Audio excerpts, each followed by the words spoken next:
Je me souviens d'un responsable des urgences épidémiologiques à l'OMS au moment de la grippe aviaire.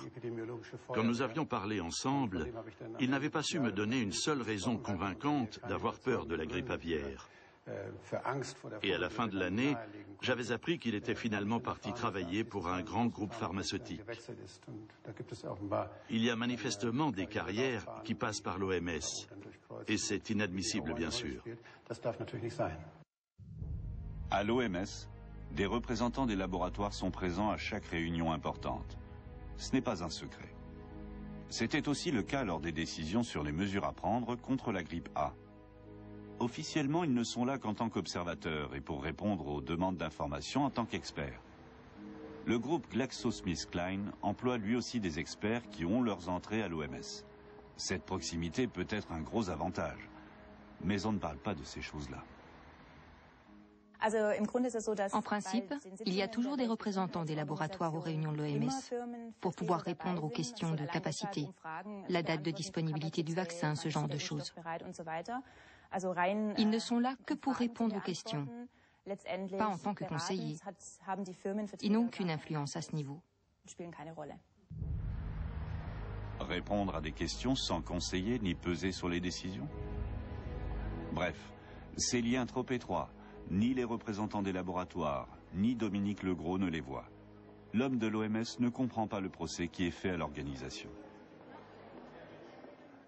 On travaille avec l'industrie dans le sens où ce sont eux qui produisent les vaccins. Il faut bien sûr travailler avec eux. D'autre part, sur des réunions, sur des réunions où on décide de mesures, de conseils de santé publique, etc., les industries pharmaceutiques ne sont pas présents. Ne votent pas, n'ont pas de droit de décision sur ces mesures-là. Maintenant, quand il y a une épidémie d'une maladie infectieuse qu'on traite avec un médicament X et que c'est le seul traitement et que le laboratoire Y produit ce médicament X, bon, le laboratoire Y va vendre plus de médicaments X. Mais je pense que avant de critiquer le fait que ce laboratoire Y fait de l'argent grâce à la maladie en question, il faut déjà se réjouir qu'il y ait ce médicament X sur le marché. Le groupe Roche fait partie de ces laboratoires. Il fabrique l'antiviral le plus vendu contre la grippe A, le Tamiflu. Le virus est arrivé à point nommé pour le groupe. Manifestement, le Tamiflu ne se vendait plus du tout. Aujourd'hui, grâce à la pandémie, on se l'arrache dans le monde entier. Rien qu'au premier trimestre 2009, le chiffre d'affaires du Tamiflu atteignait 647 millions d'euros, soit 203% de hausse. Grâce à lui, Roche est une des entreprises en tête de l'indice Dow Jones. L'analyste Martin Brunninger observe l'industrie pharmaceutique depuis Londres. Et selon lui, dans l'ensemble, elle est plutôt en difficulté. Cet apport financier offert par la grippe A était donc bienvenu. C'est arrivé au moment opportun. Depuis des années déjà, les brevets de produits importants ont commencé à s'écouler. Les chiffres d'affaires ont baissé peu à peu. Et il y a de moins en moins de produits nouveaux qui suivent. Autrement dit, l'industrie pharmaceutique est dans une situation assez difficile actuellement. Et grâce à cette pandémie et aux grosses commandes des gouvernements, ils ont peut-être refait des bénéfices temporaires. Des bénéfices temporaires, mais qui atteignent plusieurs milliards d'euros et qu'aucune de ces entreprises n'aurait pu espérer sans cette pandémie. Le fait que les laboratoires investissent de plus en plus dans le marketing et de moins en moins dans l'innovation depuis des années pose manifestement problème.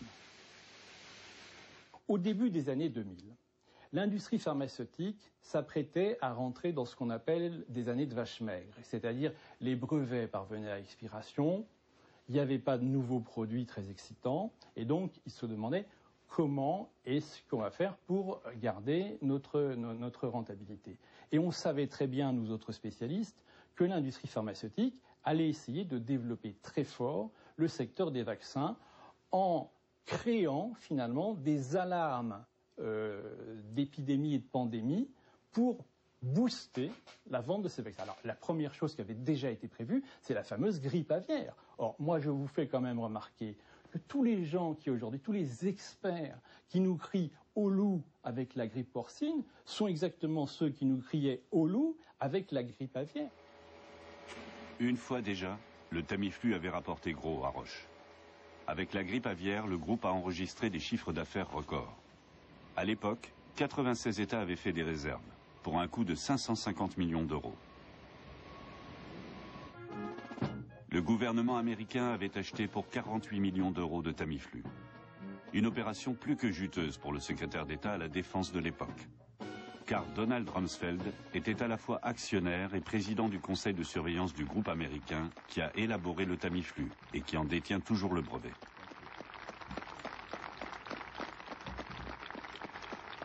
Même lorsqu'il était secrétaire d'État, Donald Rumsfeld détenait un grand nombre d'actions dans l'entreprise, pour une valeur estimée à 4 millions d'euros minimum.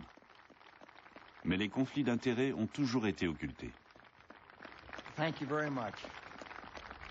Ce genre d'interpénétration entre l'industrie pharmaceutique et la politique existe partout dans le monde, y compris en France.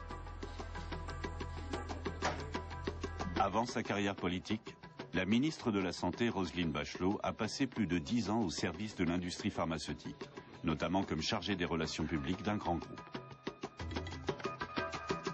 Une imbrication que l'on retrouve à l'Institut Pasteur, cofinancé par l'État. Sa directrice, Alice Dautry, siège en tant qu'expert au conseil d'administration du LEM, le syndicat de l'industrie pharmaceutique. Elle a décliné toute interview, comme les membres de l'Institut. Et selon les détracteurs des laboratoires, ces exemples d'intrication avec la politique sanitaire sont loin d'être les seuls. L'ancien président de l'INPES, Institut national de prévention et d'éducation à la santé, est passé avec armes et bagages au LEM. LEM, les entreprises du médicament, c'est le syndicat de l'industrie pharmaceutique. C'est vous dire à quel point donc quelqu'un qui était au plus haut dans la hiérarchie de décision politico-sanitaire publique, travaillant dans l'intérêt public, est passé avec tout son carnet d'adresses chez l'industrie pharmaceutique. Donc cela devrait être purement et simplement interdit. Le système manque de transparence. Il est quasiment impossible de comprendre quelles décisions sont influencées par quel réseau. Gerd Gleske, expert en économie sanitaire à Brême, dénonce depuis des années les mystérieuses interpénétrations entre l'industrie, les gouvernements et la recherche. Il y a beaucoup de lobbyisme dans ce système et il s'étend aussi à la recherche, car les chercheurs collaborent souvent avec des entreprises pharmaceutiques, si bien que des liens apparaissent là aussi.